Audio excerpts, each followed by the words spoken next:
बिस्मिल्लाहिर्रहमानिर्रहीम। अक्सर व बेशतर लोग ना जानते हुए अपनी बीवी की पिछली शर्मगाह में जमा करने को जायज़ समझते हैं और इस गुनाह कबीरा के मुर्तकिब हो जाते हैं। उलमाए किराम के नज़दीक इस गुनाह के करने से मियाँ और बीवी के दरमियान निकाह का तल्लक टूट जाता है।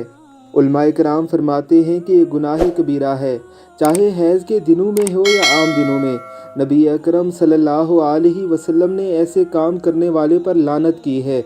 आप सल्लल्लाहु अलैहि वसल्लम का इरशाद गिरामी है, ऐसा शख्स मलून है जो औरत की पिछली शर्मगाह में जमा करे। मसनद अहमद में जिल्द दोम में हदीस नंबर 479 में रवायत किया गया है।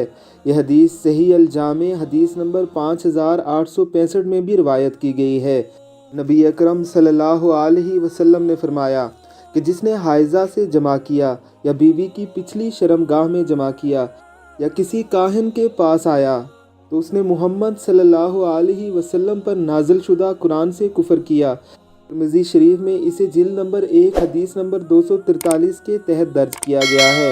यही हदीस सही अल जामे में 5918 नंबर हदीस में भी मौजूद है।